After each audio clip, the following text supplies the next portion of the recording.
Une personne de 40 ans qui me disait qu'elle a toujours voulu se lancer dans un projet, entreprendre, partir même travailler à l'international. Mais là, pour elle, c'est pas possible parce qu'elle est trop vieille. Franchement, quand elle m'a dit ça, j'étais choqué. Je dis, c'est pas possible de penser un truc pareil. Mais je crois que c'est assez générationnel. C'est-à-dire qu'il y a même des jeunes aujourd'hui qui ont 25 ans, qui ont 30 ans, donc dans mes âges, et qui vont te dire « Ouais, non, c'est trop tard, je suis pas encore millionnaire, c'est trop tard, j'ai pas encore monté un truc et tout. » Pourquoi? Parce que via les réseaux, on voit des gens qui réussissent très jeunes, ou qui en tout cas semblent réussir très jeunes, toujours se poser la question de ce qu'on voit sur les réseaux. Et donc on se dit « Mais attends, lui il a réussi, il a 19 ans, il est déjà millionnaire, à Dubaï ou je sais pas où.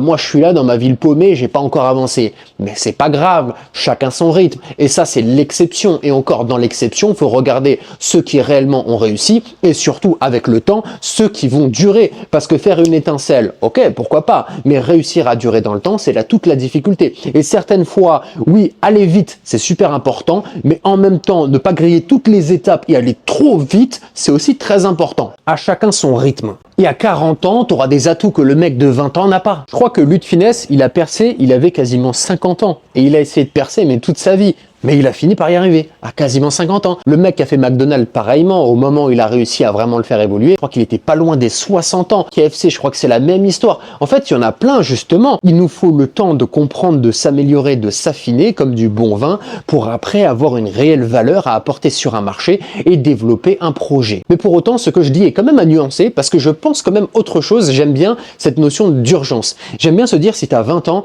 eh ben, regarde, lui, il a fait ci, il a fait ça, en fait, c'est urgent. Moi aussi, je dois y arriver. Se mettre une pression en fait pour réussir. Et quand tu as 40 ans, pareillement, tu dois te mettre une notion d'urgence. Tu dois te dire, j'ai 40 ans, c'est trop tard. Alors qu'en vrai, c'est pas trop tard, mais c'est juste pour te mettre une pression et avancer, t'améliorer et passer à l'action et faire. En plus, plus rapidement tu lances ton projet, plus tu prends de l'expérience, plus tu vas voir si ça marche ou non, tu peux rebondir, avancer. Donc c'est vrai qu'à 20 ans, tu as quand même énormément d'avantages plutôt qu'à 40 ans. Donc autant lancer rapidement quelque chose quand on a 20 ans. Il y en a, quand tu les écoutes, on dirait ils ont 30 ans, ils ont 40 ans, ça y est, ils sont en fauteuil roulant et ils attendent la mort. Non mais arrêtez, il faut arrêter de déconner, c'est pas possible.